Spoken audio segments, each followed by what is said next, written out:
ఒక్కసారి కొమ్మూరి గోల్డ్ కి కాల్ చేయండి. తాకట్లో ఉన్న మీ బంగారాన్ని విడిపించి మార్కెట్ ప్రైస్ కి వాళ్ళు కొనుక్కుని మిగతా డబ్బులు మీకు ఇచ్చేస్తారు. రైట్, బ్రేకింగ్ న్యూస్ చూస్తున్నాం. మనం టీవీ స్క్రీన్ పై పల్నాడు జిల్లాలో ఓ పోలీస్ వ్యవహార శైలి సంచలనంగా మారింది. మాచర్లలో ఏఎస్ఐగా పనిచేస్తున్న సదరు పోలీస్ ఏకాంతంగా ఉన్న జంటలను టార్గెట్ చేసి వీడియోలు తీయడం, తర్వాత బెదిరించి డబ్బులు వసూలు చేస్తున్నట్లు ఆరోపణలు వచ్చాయి. అందరితో ఆగని ఆ పోలీస్ తన కామ కోరిక తీర్చాలంటూ వేధిస్తున్నాడట. ఏఎస్ఐ వీడియోలు సోషల్ మీడియాలో ఇప్పుడు హల్చల్ చేస్తున్నాయి. మాచర్ల కాన్స్టెన్సీలోని పర్యాటక ప్రాంతాలకు వచ్చే ప్రేమికులను ఇలా బెదిరించి డబ్బులు వసూలు చేస్తున్నట్టు తెలుస్తోంది. సో మాచర్ల మండలం జమ్మలమడుకు చెందిన ఒక ఆటో డ్రైవర్ సహాయంతో ఈ వీడియోలన్నీ తీపిస్తున్నాడు. సన్నిహితంగా ఉన్న వీడియోలు తీసి వాళ్ళని బెదిరించి విడతల వారీగా డబ్బులు వసూలు చేస్తున్నాడు. మరో ఎస్ఐ కానిస్టేబుల్ కూడా ఇదే తరహాలో వ్యవహరిస్తున్నారు. పెద్ద ఎత్తున ఈ యొక్క వీడియోలు ఇప్పుడు సోషల్ మీడియాలో తెగ వైరల్ అవుతున్నాయి. ఒక వ్యాపారి మహిళతో సన్నిహితంగా ఉన్న సమయంలో వీడియో తీసి బ్లాక్మెయిల్ చేసి పెద్ద ఎత్తున డబ్బులు వసూలు చేస్తున్నాడు ఈ యొక్క ఏఎస్ఐ శ్రీనివాసరావు.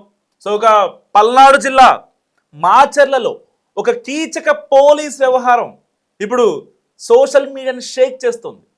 పొలాన్ని కాయాల్సిన కంచె చేను మేస్తే ఏదన్నా మాకు ఇబ్బంది ఉంది, లేకపోతే మమ్మల్ని ఎవరన్నా వేధిస్తున్నారు, మా మా భూమిని లాక్కున్నారు, మాతో గొడవలు పడుతున్నారు, నన్ను చంపాలని ప్రయత్నిస్తున్నారు అని మనకు అనిపించినప్పుడు మనం వెళ్ళి కంప్లైంట్ చేస్తాం. ఎవరికి చేస్తాం? కళ్ళు మూసుకొని చెప్పేస్తాం, పోలీసులకే కంప్లైంట్ చేస్తాం. అలాంటి పోలీసులే అక్కడికి ఎవరన్నా ఇద్దరు లవర్లు వచ్చారనుకోండి, ఒక అమ్మాయి ఒక అబ్బాయి వచ్చారనుకో, ప్రేమ జంట వచ్చిందనుకోండి, వాళ్ళ దగ్గరికి వెళ్ళి డబ్బులు అడుగుతున్నారంట. ఎంత దారుణం అసలు ఇది! మళ్ళీ వాళ్ళు సన్నిహితంగా ఉండేవి, రొమాన్స్ చేసుకునేవా, కౌగులించుకునేవా, ముద్దు పెట్టుకునేవా, ఇక్కడ బహిరంగ ప్రదేశాల్లో ఇక్కడ చేయకూడదని చెప్పాల్సింది పోయి ఇది ఒక పబ్లిక్ ప్లేసు, ఇక్కడ మీలాగే టూరిస్టులు అందరూ వస్తూ ఉంటారు అంబియన్స్ చూడటం కోసం. సో అలాంటి ప్లేసుల్లో ఇలాంటి పనులు చేయకూడదు, ఎవరన్నా వీడియోలు తీస్తే మీ పరువు పోద్ది అని చెప్పాల్సిన పోలీసోడే Macherla ASI. Please mark, Macherla ASI Srinivasarao. Already Macherla ఇప్పటికే చౌడేశ్వరి కేసులో ఒక పరువు హత్య, తెలుగు రాష్ట్రాలని కలిసేసినటువంటి పరువు హత్య కేసులో పల్నాడు జిల్లా మాచర్ల సిఐ సస్పెండ్ అయ్యాడు ఆల్రెడీ ఇప్పటికే. దేనికోసం? వాళ్ళ ఒక అమ్మాయి, చౌడేశ్వరి అనే అమ్మాయి వేరే అబ్బాయితో ప్రేమించి, వేరే కులస్తుడిని ప్రేమించి వెళ్ళిపోతే మాచర్లలో ఒక చోటు ఉందన్నమాట. సో మాచర్ల సిఐకి ఈ యొక్క చౌడేశ్వరి వాళ్ళ నాన్న కంప్లైంట్ చేశాడు. నా పిల్ల ప్రాణాలతో కావాలి, నాకు, నేను చంపేయాలని చెప్పి, ప్రాణాలతో కావాలని చెప్పి ఇద్దరి మధ్య డీల్ కుదిరింది. 20 లక్షల రూపాయలకు డీల్ కుదిరింది. 20 లక్షల రూపాయలకు డీల్ కుదిరితే 2 లక్షలు సిఐ ఎవరైతే ఉన్నారో మాచర్ల సిఐ అడ్వాన్స్ తీసుకున్నాడు. అడ్వాన్స్ తీసుకొని వాళ్ళ యొక్క ఫోన్ నెంబర్లను ట్రాక్ చేసి రెడీ హ్యాండెడ్గా వెళ్ళి పట్టుకున్నాడు. సో ఎవరైతే చౌడేశ్వరి వాళ్ళ బాయ్ ఫ్రెండ్ ఇద్దరు కలిసి ఏకాంతంగా ఉన్న ఆ యొక్క రూమ్కి వెళ్ళి పట్టుకున్నారు పోలీసులు. తర్వాత ఇప్పుడు ఆల్రెడీ మిస్సింగ్ కేసు నమోదైంది, ఎఫ్ఐఆర్ ఫైల్ అయింది, ఆ అమ్మాయిని ట్రాక్ చేసి పట్టుకున్నారు. అప్పుడు ఏం చేయాలి? అమ్మా, నువ్వు చేసే తప్పు, మీ నాన్నల మాట విను అని చెప్పాలి. సో ఇప్పుడు ఆబ్వియస్లీ కూతురు లేచిపోయిన తర్వాత ఏ తల్లి అయినా ఏ తండ్రి అయినా కాస్త బాధలో ఉంటారు, కోపంలో ఉంటారు, పరువు పోయిందనే బాధలో ఉంటారు. అలాంటప్పుడు ఒక సిఐగా ఏం చేయాలి? ఈ మాచర్ల సిఐ ఏం చేశాడు తెలుసా? వాళ్ళకి కనీసం కౌన్సిలింగ్ ఇవ్వకుండా వాళ్ళని పంపించేశాడు. పంపించేస్తే ఆ అమ్మాయిని వాళ్ళ డాడీ అతి కిరాతకంగా చంపేసి ఊపిరాడకుండా ఇప్పుడు ఆ యొక్క కేసులో సో ఏం జరిగింది ఏంటని చెప్పి అసలు తర్వాత డెప్త్గా విచారణ చేస్తే ఈ డెత్ కేసులో చౌడేశ్వరి అనే అమ్మాయి, 23 ఏళ్ల అమ్మాయి హత్య కేసులో సిఐ కూడా ఒక అక్యూజ్డ్గా తేలాడు. మరి ఇలాంటి నేపథ్యం ఉన్న మాచర్ల పోలీస్ స్టేషన్ ఇప్పుడు ప్రతి దాంట్లోనూ ఒక అగ్రగామిగా నిలుస్తుంది. బేసిక్గా ఒక పోలీస్ స్టేషన్ ఎలాంటి వాటిలో అగ్రగామిగా నిలవాలి? ఫ్రెండ్లీ పోలీసింగ్ కావచ్చు, వచ్చిన కేసుల్ని సత్వరంగా పరిష్కరించడంలో కావచ్చు, సామర్థ్యంగా పరిష్కరించడంలో కావచ్చు, సో మ్యాక్సిమం ఎఫ్ఐఆర్లు తగ్గించి వాటిని సెటిల్ చేసే విధానంలో కావచ్చు.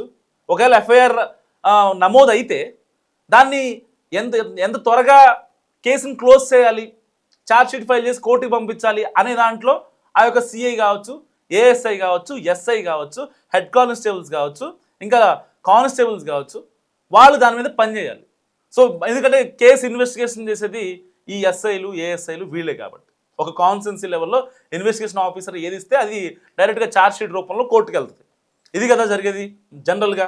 మనం ఒక ఊళ్ళో వెళ్ళి మన మండల ఆఫీస్ దగ్గర ఉన్నటువంటి పోలీస్ స్టేషన్కి వెళ్ళి జరిగేది. కానీ ఇక్కడ జరిగింది డీల్, కేవలం డబ్బుల కోసం. సో ఇప్పుడు అదే మాచర్ల పోలీస్ స్టేషన్ నుంచి ఏఎస్ఐగా విధులు నిర్వహిస్తున్నటువంటి ఈ యొక్క ఏఎస్ఐ శ్రీనివాసరావు, ఆయన అరాచకాలు ఇప్పుడు మళ్ళీ బయటకు వచ్చాయి. డైరెక్ట్గా ఎవరైతే సన్నిహితంగా ఉంటారో లవర్స్ కానీ, లేకపోతే ఎవరన్నా అంకుల్ ఆంటీ కానీ, అమ్మాయి అబ్బాయి కానీ ఎవరైనా వచ్చారంటే వాళ్ళ ప్రైవేట్ వీడియోస్, వాళ్ళు సన్నిహితంగా ఉన్న వీడియోస్ తీసి వాళ్ళని బెదిరించి మరీ బ్లాక్మెయిల్ చేస్తున్నాడట. సరే డబ్బుల కోసం బెదిరించాడంటే ఓకే, ఆయనకి డబ్బులు సరిపోవట్లేదు, లేదంటే ఇంకోటి అసలు చేయకూడదు, చట్టవిరుద్ధం ఆ పని. ఆయన ఒక పబ్లిక్ సర్వెంట్, పబ్లిక్ కట్టే ట్యాక్స్తో ఆయన తీసుకుంటున్నాడు శాలరీ. మనం అతనికి శాలరీ ఇస్తున్నాం. ఎవరో ట్యాక్స్ పేర్లు ఉంటారు వాళ్ళందరం కూడా ప్రభుత్వానికి ట్యాక్స్ కట్టే ప్రతి ఒక్క ట్యాక్స్ పేర్ డబ్బులు వాళ్ళు తీసుకుంటారు. వాళ్ళకి పబ్లిక్ సర్వెంట్లు కదా, మన కోసం ఉన్నారు వాళ్ళు. మనల్ని వేయించడానికి కాదు, మనల్ని ఇబ్బందులు పెట్టడానికి కాదు, మనల్ని మానసికంగా కృంగదీయడానికి కాదు, మనం హ్యాపీగా హెల్దీగా ఉండటం కోసం వాళ్ళు ఉన్నారు. జీతాలు ఇచ్చి పెట్టుకున్నాం మనం ఒక రకంగా ఇండైరెక్ట్గా. ప్రజాస్వామ్యం ఇచ్చిన హక్కు అది. They are public servants.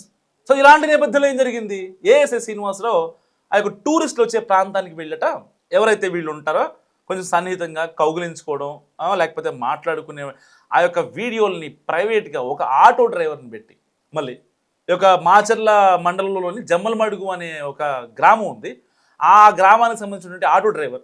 ఎందుకంటే జమ్మలమడుగు నుంచి డైరెక్ట్గా రోజు మాచర్ల ఆటో వస్తుంది, వచ్చి ఈ యొక్క టూరిజం యాక్టివిటీస్ కేంద్రాలు ఏవైతే ఉన్నాయో ఆ ప్రాంతాలకు వెళ్ళి అక్కడ ఎవరైతే బయట నుంచి వస్తారో, మాచర్ల కావచ్చు, పల్నాడు జిల్లాలోని చుట్టుపక్కల ఏరియాస్ నుంచి ఎవరైతే వస్తారో వాళ్ళని టార్గెట్ చేసి వాళ్ళని వీడియో తీసి కావాలని చెప్పి వాళ్ళని బెదిరిస్తున్నారట.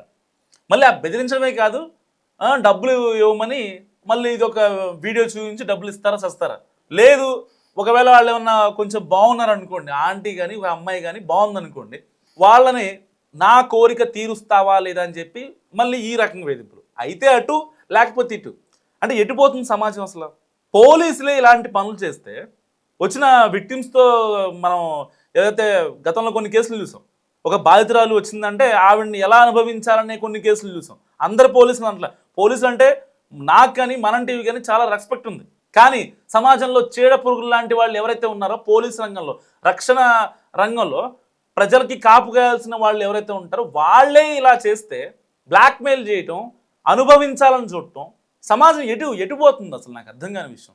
అదే మాచర్ల ఏఎస్ఐగా పనిచేసినటువంటి శ్రీనివాసరావు గతంలో వాళ్ళ కొడుకు ఒక హైవే, ఆ మాచర్ల దగ్గర ఉన్న హైవేలో అక్రమంగా రోడ్డు దగ్గరకు వచ్చి లారీలు ఆపి టోల్ వసూలు చేస్తుంటే వెనకాల నుంచి ఒక కారు ఆగిందంట.